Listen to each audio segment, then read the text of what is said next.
What's going on, everyone? Happy Friday afternoon. It's Friday edition of Back Your Play BYP. Q here, Rich Quinones. Appreciate everyone checking out the YouTube channel at Rich Q on Q. Good stuff earlier this morning with a little NFL talking about that Jets friggin' debacle last night against Jacksonville. Later on in the afternoon, a lot more NFL. We'll dive into some NBA too. Tony Cotillo is going to join us. We're also going to mix in a little boxing tomorrow and on Sunday. But I wanted to get in because I didn't talk too much about it this week because we really went heavy with the NBA and the NFL, and rightfully so. But the contracts, right, in baseball, it's utterly ridiculous. We're seeing this influx of 10, 11, 12-year deals where 150, 250, 300, 350. It's what the market bears right now, which, hey, man, I get it. You look around baseball, you look at some of these teams, the Braves, right? You add Anderson, you lose Jansen and Swanson, the pitcher Grossman. You look at the Dodgers pulling the trigger for Syndergaard and JD Martinez. The Mets, what can you say, right? I mean, they are stacked with their pitching, are they not? With Quintana, Robertson, they bring in Justin Verlander. I mean, obviously they lose DeGrom. And then they make the monster move for Carlos Correa. And what's interesting is that the money that San Francisco was throwing out there contract wise, right? 13 years, 350 million. Then it hit a snag. I think this was around Tuesday because of what San Fran deemed medical concerns. Okay. It actually comes out today that they were not as concerned with the back, but more of an ankle injury surgery he had back in 2014. Fine. So Steinbrenner 2.0, Cohen comes around and snags him up like a thief in the night. Unbelievable when you really think about it. 350 million over 12 years. But I can't even complain as a Yankee fan because this is what the Yankees do, right? So Cohen's got the money. When you're worth billions and billions, you don't care about that kind of contract, right? You don't care about that nut. You write it off. You're going to get it back in spades. We know that. That's a monster deal. Okay, fine.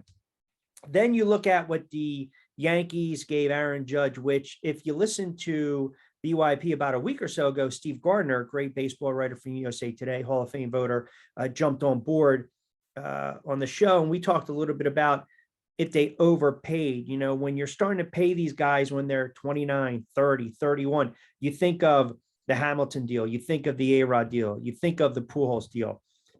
The Mets, man, you look at that friggin' lineup, Nimmo, Correa, Lindor, Alonso, McNeil. I mean, you want to go Marte, throwing the DH in the 7 spot, right?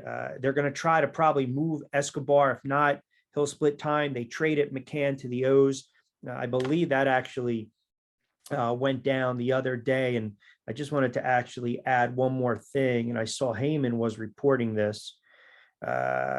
Conforto goes to the Giants. All right, so the Giants, at least, not really what they want in the front of the aisle, but they got a nice little player, 36 million, 2 years, 2-year opt out. So you're seeing a little movement today on this Friday.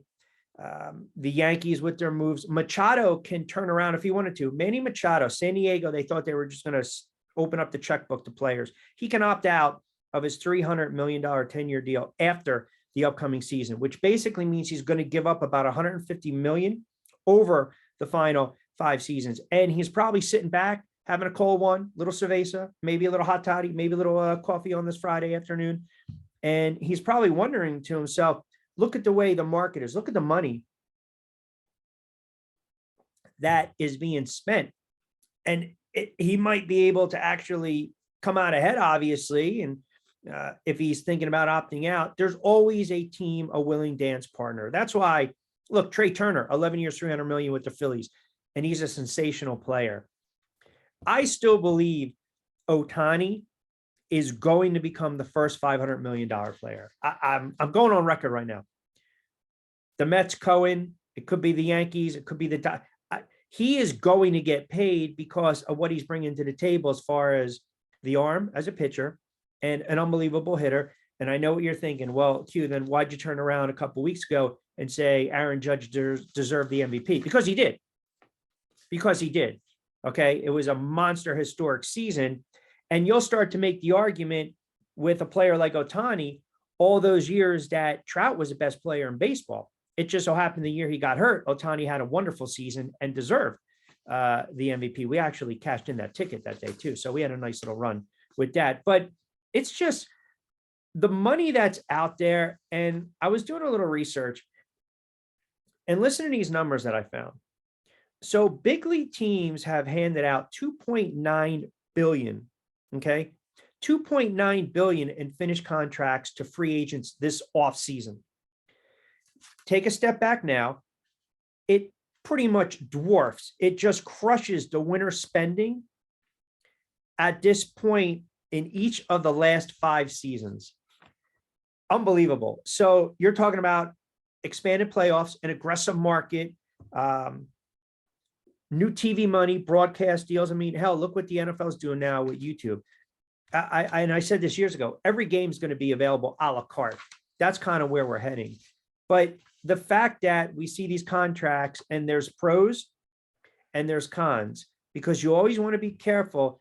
None of these players, Hamilton, Pujols, Rodriguez, never really get through the life of the contract, right? And there's some good contracts and then back-ended deals and then deals that aren't going to crush it towards the end, and unique deals like Harper's deal with the Philadelphia Phillies. But it just shows you that with an owner of the Mets like Steve Cohen, all the years that Yankee fans were sitting there saying, well, we have the money, we can get away with it, we can do it. You're just jealous. You're a small market club, the Phillies, the A's, the Baltimore, the O's, whatever. Now the Mets can do it. So Yankee fan got to shut up because, and then the Mets, now you're spending, it's almost like your Yankee 2.0.